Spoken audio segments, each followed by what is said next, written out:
Bonjour tout le monde et bienvenue sur Alform. Alors pour une nouvelle formation, donc le CCNP route. Alors donc après les deux formations ICND1, ICND2, donc qui vous permettent de passer la certification CCNA, maintenant on va passer au niveau supérieur, donc à la certification CCNP, et on va commencer par le premier cours, donc référencé chez Cisco 300-101. Alors, donc pour le plan de cette première vidéo, on va commencer par me présenter, donc la présentation du formateur. On va parler du plan de la formation, la certification CCNP, donc le public concerné pour cette formation route. Alors les connaissances, comme chaque formation, donc les connaissances requises pour suivre le cours route. Et on va parler un petit peu du lab. Alors, commençons donc par ma personne. Donc, je m'appelle Redouane Baïk, je suis formateur consultant indépendant. Donc, je fais des missions d'intégration, de l'aide à l'intégration, des missions d'audit, donc tout ce qui est études d'architecture, migration et surtout formation. Donc là, c'est mon numéro CCSI, c'est mon numéro de formateur Cisco. Alors donc pour ceux qui veulent consulter mon compte LinkedIn, donc là c'est le lien, ou bien taper directement mon nom prénom sur LinkedIn. Et pareil donc pour Alform, donc là c'est le lien pour me trouver sur le site de Alform. Alors passons maintenant au plan de la formation. Donc le plan de la formation en route, il est très simple. Donc on peut le diviser en trois grandes parties. Donc il y a les trois grands protocoles qui vont être abordés en détail dans ce cours route. Donc le protocole UJRP, le protocole OSPF et le protocole BGP. Alors donc si on veut commencer par ces deux protocoles, donc EIJRP et OSPF, donc deux protocoles qu'on a déjà vus dans la formation ICND2. Sauf que là, le but, donc comme son nom l'indique, le nom du cours, il s'appelle route. Ça veut dire quoi? Ça veut dire qu'on va vraiment aller dans les détails de ces deux protocoles.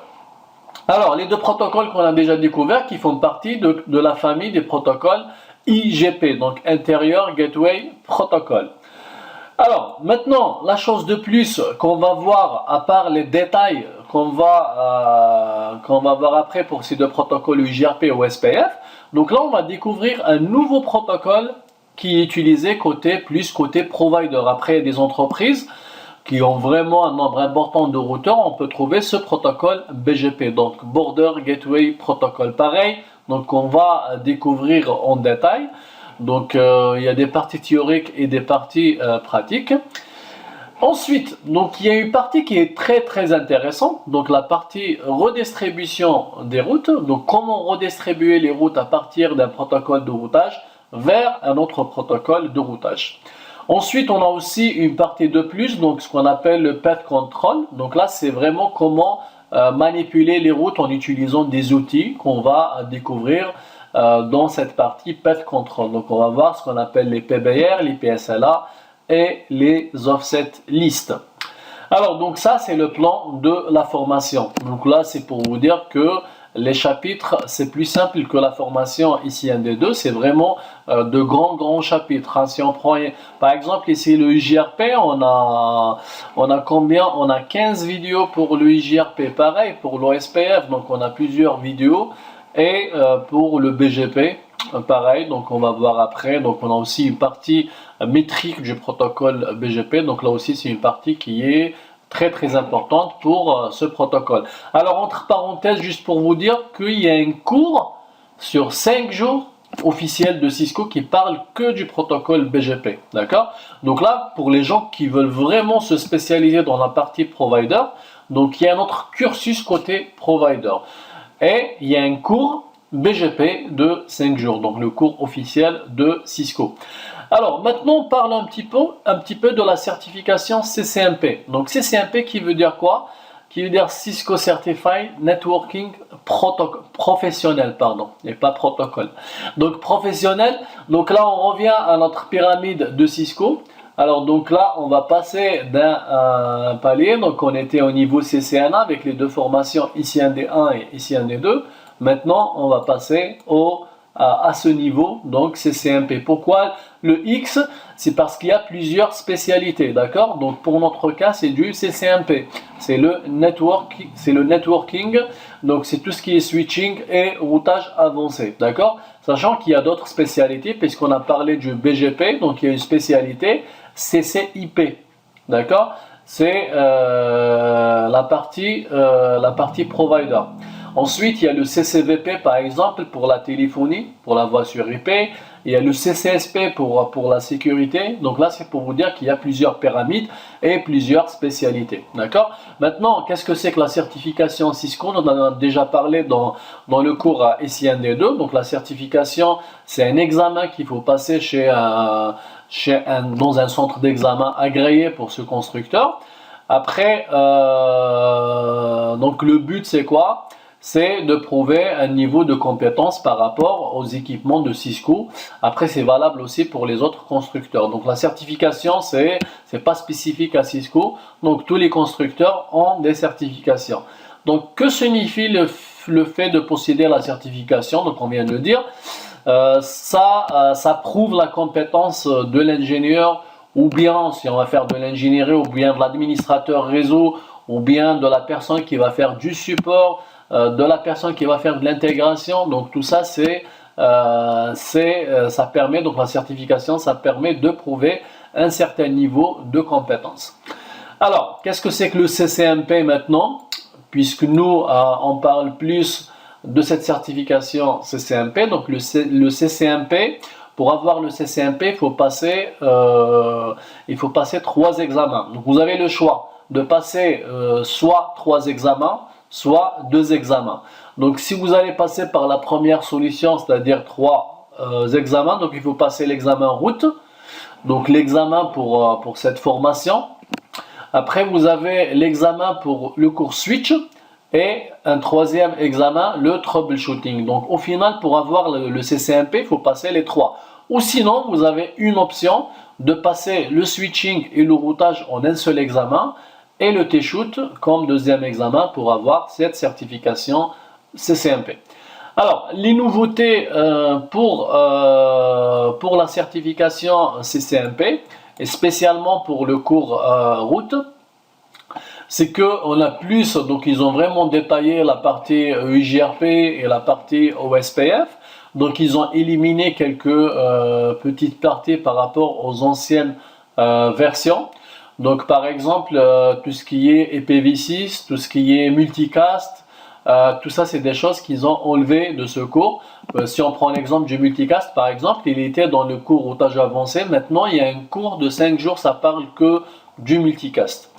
Alors comment on obtient la certification CCNP? Donc c'est exactement la même chose. Il y a 2 centres d'examen qui sont connus à l'échelle mondiale. Donc il y a le Prometric et le PersonView. Donc pour le cas du Cisco, c'est le PersonView. Donc c'est très très simple. Il faut y aller sur le site de PersonView et faire un paiement. Donc vous payez directement en ligne et vous choisissez le centre et l'heure qui vous convient pour passer la certification. Alors, quelles sont les connaissances couvertes dans le CCNP?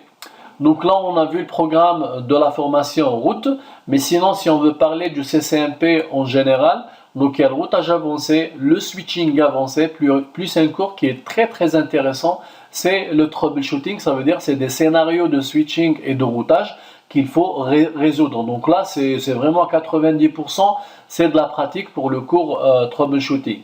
Pour les 2 cours switching et routage avancé, on va dire c'est du 50-50. Ou bien on va dire c'est du 40% théorique et 60% de la pratique. Donc où passer la certification Cisco, c'est chez les serveurs ou bien les centres d'examen, donc Prometric ou bien PersonView. Donc sinon pour les pays où il n'y a pas de paiement par carte, on passe, ou bien vous pouvez passer par des centres avec un paiement directement pour le centre au lieu de le faire sur le net. Donc là, c'est tout dépend où vous êtes. Donc il y a des pays où vous n'avez pas le choix, donc vous êtes obligé de vous déplacer dans le centre d'examen pour payer et pour passer l'examen par la suite. Alors, vous pouvez aller sur le site de Cisco. Donc, vous allez mettre cisco.com Go Certification. Donc, vous allez tomber sur cette page. Après, vous avez toutes les certifications. Donc, exemple ici, par exemple, si je vais cliquer sur CCNP, routage et commutation, donc là, vous avez les références pour chaque examen. Donc là, c'est pour ceux qui veulent faire ou bien réserver un examen pour passer un examen en ligne, donc sur le site de PersonView. Donc exemple ici pour le route, donc là c'est la référence du cours actuel, d'accord, ou bien de la certification actuelle parce que ça change à chaque fois. Donc là on a les trois examens à passer pour avoir la certification CCNP. Donc si vous allez sur le site de PersonView, donc il faut vraiment spécifier cette référence pour passer l'examen route, cette référence pour passer l'examen switch et cette référence pour passer l'examen T-shoot, d'accord. Donc après, si vous allez ici au niveau de ce site, de cette page de Cisco, si on clique sur route par exemple, donc là on peut avoir plus d'informations par rapport à cette certification. Donc là c'est pour vous dire que la durée de l'examen c'est 120 minutes. Le nombre de questions c'est entre 45 et 65 questions. Par contre là il faut faire attention. Donc on a des labs aussi, hein. C'est pas que des questions comme c'est le cas pour certains constructeurs. Donc pour Cisco, il y a des labs, en général c'est 3 à 4 labs par examen. Après ce qui est embêtant aussi, il faut faire attention, c'est qu'on ne peut pas revenir en arrière. Ça veut dire que si on répond à une question, on fait suivant, on ne peut pas revenir en arrière. Donc là, il faut être vraiment sûr. Donc 120 minutes, c'est largement suffisant pour 45 à 60, donc on va dire 50 questions en moyenne. Alors, donc la disponibilité des langues, donc soit c'est l'anglais, soit en japonais, je pense, vous n'avez pas le choix, donc vous allez le passer en anglais. Il faut s'enregistrer sur le site de PersonView. Donc si on clique ici, vous allez tomber directement sur le site de PersonView et c'est là que vous allez faire votre voucher. Donc vous allez acheter l'examen et choisir. Donc vous allez choisir le pays, le centre, et ainsi de suite. Ensuite, ce qui est bien, c'est que vous pouvez choisir même les horaires qui vous arrangent, le jour et les horaires qui vous arrangent pour passer la certification. Alors donc on revient à notre slide. Donc pour répondre à cette question, donc c'est le centre d'examen. Après c'est tout dépend du pays. Donc là c'est très simple. Ce qui est bien c'est que sur le site de PersonView, vous pouvez voir tous les sites au niveau de chaque pays. Après c'est à vous de choisir le site le plus proche par exemple. Alors maintenant le public concerné par cette formation route. Donc d'abord c'est les gens qui ont suivi le cours ICND1 et ICND2 et peut-être qui ont passé même l'examen CCNA. Donc j'ai eu plusieurs échos. Ce qui est bien c'est qu'il y a beaucoup de personnes qui ont suivi le cours ICND2, ICND1 et ICND2 sur la plateforme Alform et qui ont passé leur examen, qui sont actuellement certifiés CCNA. Donc pourquoi pas pour le deuxième niveau, pour le CCNP. Alors, donc ça c'est la première catégorie des gens qui peuvent être concernés par cette formation route. Ensuite, il y a les administrateurs réseau, donc les ingénieurs réseau, donc c'est ceux qui font de l'administration, ceux qui travaillent ou bien qui participent dans des projets réseau, de déploiement, d'intégration. Donc les gestionnaires de réseau, les ingénieurs système peut-être, donc il y a certaines sociétés où l'ingénieur il est vraiment l'homme à tout faire, donc il fait du système, du réseau et peut-être même du développement, donc ça existe. Après il se peut qu'un ingénieur système aussi veut basculer sur le réseau, donc ça c'est possible. Alors les concepteurs réseau, donc tout ce qui est design, architecture, réseau, gestionnaire de projet, pareil, donc un gestionnaire de projet c'est toujours bien qu'il est bon techniquement, d'accord. Donc il y a la partie management et la partie technique, donc même s'il ne va pas participer techniquement toujours dans les projets, mais c'est toujours bien qu'il soit à jour par rapport aux nouvelles versions, par rapport aux nouvelles fonctionnalités des iOS Cisco. Alors les connaissances requises, donc comme toute formation, on a toujours des prérequis pour suivre un cours. Donc pour le cours route, pour suivre ce cours, il est recommandé d'avoir soit des connaissances, on va dire théoriques d'un réseau. Donc là on parle de la formation, on fait allusion à la formation ICND1, ou bien être certifié ICND1 et suivi la formation ICND2 et peut-être certifié CCNA, ça veut dire que le minimum, c'est vraiment le minimum, c'est d'avoir des connaissances ICND1, des connaissances théoriques et avoir suivi la formation ICND2, ou bien le mieux, c'est d'être certifié CCNA. Alors, maintenant, les outils qu'on va utiliser pour les labs. Donc là, c'est très important, comme c'est une formation, on va dire à 60% pratique. Donc il faut vraiment maîtriser les outils qu'on va utiliser pour les labs. Donc là, on fait allusion directement à notre outil GNS3, qui est largement suffisant pour faire les labs du cours route. Donc ce qui est bien avec le GNS3, c'est qu'on va donner des vraies versions d'iOS que le routeur au niveau du GNS3 va décompresser comme un vrai routeur. D'accord? C'est ça l'intérêt d'utiliser le GNS3. D'accord? Alors encore, ce qui est bien maintenant, ce qui n'était pas le cas dans la formation précédente ici ND2, c'est qu'il y a une formation qui est disponible dans la plateforme Alform qui parle du GNS3. D'accord? Avec notre formateur Bécher Bejaoui, donc qui a fait cette formation qui est très très intéressante. Donc il vous montre comment utiliser les fonctionnalités de GNS3, comment l'utiliser même pour la partie sécurité avec de l'ASA, même pour la téléphonie, comment utiliser un routeur comme CME, comme Call Manager Express. Donc je vous conseille vraiment de suivre cette formation. Plus ce qui est bien, c'est qu'elle est sur 7 heures ou sur 8 heures. Donc en une semaine, vous pouvez suivre toute la formation. Et à partir de là, donc, vous allez bien maîtriser le GNS3.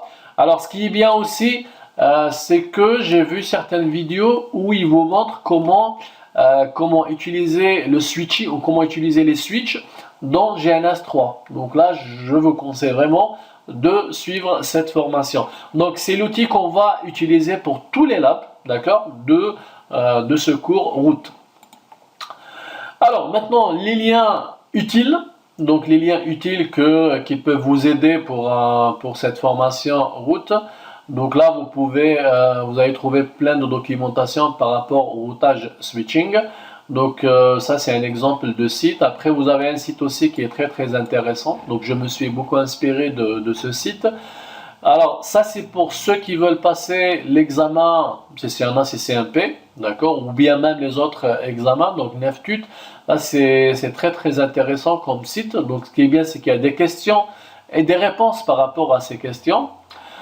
Ensuite, vous avez le lien de Cisco qu'on a vu tout à l'heure, donc pour si vous cherchez la référence d'un examen. Et là, c'est pareil, donc là, c'est pour télécharger ce qu'on appelle les DAMP, ou bien c'est les tests blancs avant de passer les certifications, ou bien avant de passer les examens Cisco. Voilà, donc c'était une petite vidéo d'introduction avant de commencer le cours. J'espère que vous êtes très très motivés pour ce cours route. Donc je vous dis bon courage et je vous donne rendez-vous pour la prochaine vidéo. On va rentrer dans le vif du sujet, donc par notre premier grand chapitre, EIGRP. Donc je vous dis à tout de suite.